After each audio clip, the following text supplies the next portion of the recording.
जहां एक वक्त पर नारे लगते थे नीतीश सबके हैं, लेकिन इस वक्त सबसे मौजूद सवाल है चिराग किसके हैं। मैं लोक जनशक्ति पार्टी रामविलास के अध्यक्ष चिराग पासवान की बात कर रही हूं, जो केंद्र में खाद्य प्रसंस्करण उद्योग मंत्री हैं। चिराग ने बीते कुछ दिनों से बिहार की कानून व्यवस्था पर विपक्ष के सुर में सुर मिलाकर मुख्यमंत्री नीतीश कुमार को असहज कर दिया है। ऐसे में प्रश्न यह है कि आखिर चिराग के मन में चल क्या रहा है, क्या वो एनडीए छोड़ने वाले हैं?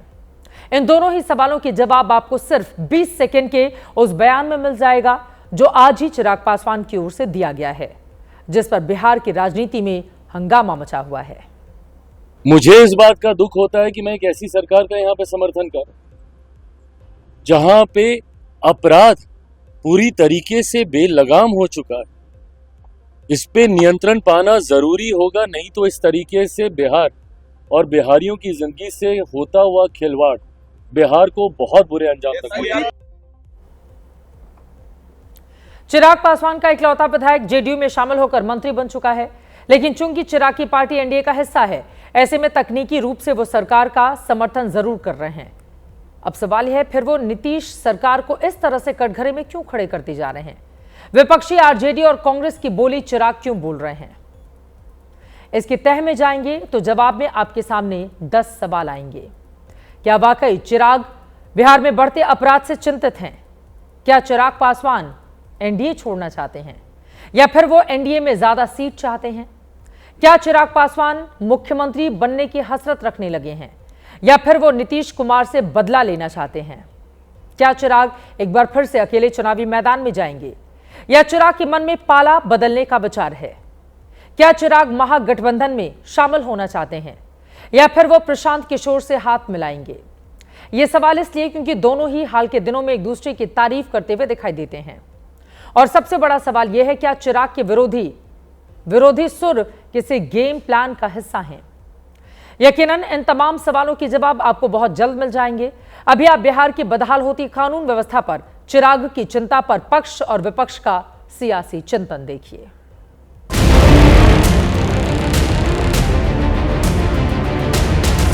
लोग बिहार की कानून व्यवस्था पर सवाल खड़े कर रहे हैं। पहले ये तो सुनिश्चित करें कि उनके दल में आपराधिक प्रवृत्ति के लोगों को एंट्री नहीं मिलेगी। मीडिया में बयान नहीं, फोन उठाइए, अमित शाह जी से कहिए एक फैक्ट फाइंडिंग टीम बिहार में हो जो नॉलेज करे कि यहाँ कानून व्यवस्था जमीन पे पड़ी है। ये राजनीतिक जीवन बहुत बड़ा है, लंबा राजनीतिक जीवन उनके पिताजी का। उतनी सोचने की बात नहीं है जितना 2005 के पहले की राजनीति में देखा जाता है। हालात से शर्म महसूस होती है, तो शर्म पे सत्ताधारी क्यों है? सत्ता को त्यागिए और बिहार को अपराध मुक्त कराइए। चिराग पासवान जी, मन विचलित हो रहा हो तो वो जाने, शरीर कहीं और आत्मा कहीं, तो इस पीड़ा का तो कोई खात्मा ही नहीं कर सकता है। कभी के समझाने की बात क्या है? परिपक्व नेता है हमारे, समझाने की क्या बात है? ये अवसर है। मैंने क्या कहा, जब हवा का थोड़ा तेज हवा भी झोंका आ जाता है तो आपस में डाली जो है ना टकरा जाते हैं। इसमें कोई दो राय नहीं है कि बिहार की कानून व्यवस्था बिगड़ती जा रही है। वारदात की बढ़ती घटनाओं से नीतीश के सुशासन पर सवाल खड़े हुए रहे हैं। ऐसे में विपक्षी दलों को बिहार सरकार को घेरने का मौका मिला है।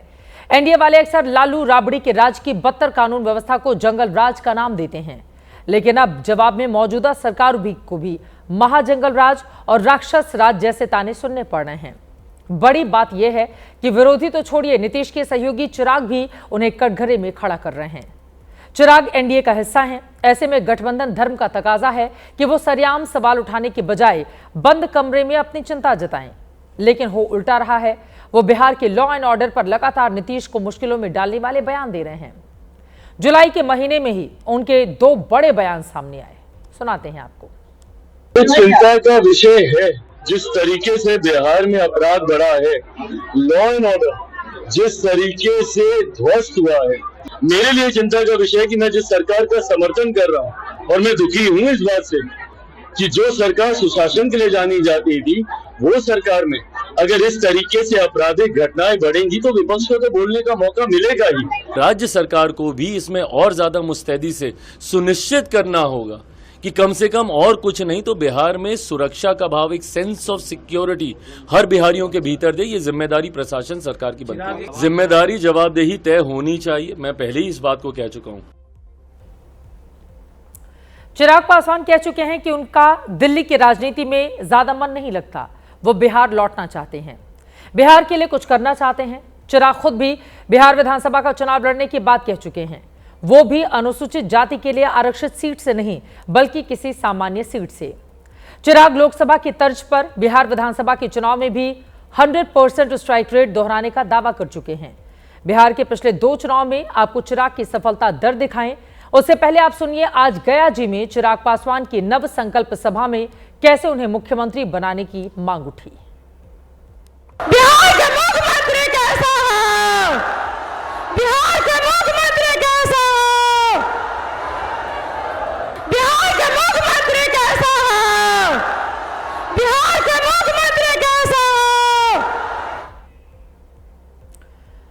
अब इस नारे के कितने करीब पहुंचेंगे चिराग पासवान, इस पर हमारी नजर बनी रहेगी। फिलहाल आप बीते 2 चुनाव में उनकी पार्टी का रिपोर्ट कार्ड जरूर देखिए।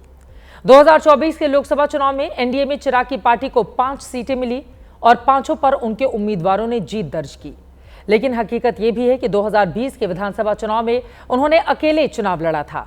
135 सीटों पर उम्मीदवार उतारे थे लेकिन जीत पाए सिर्फ 1। इस तरह से स्ट्राइक रेट विधानसभा में 0.74% का था। ऐसे में सवाल यह है, क्या चिराग एक बार फिर से अकेले लड़ने की हिम्मत जुटा पाएंगे?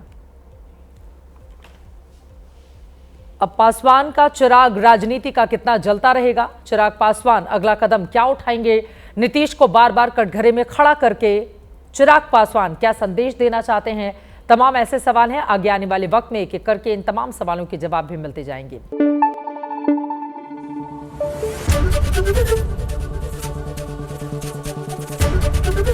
एबीपी न्यूज आपको रखे आगे।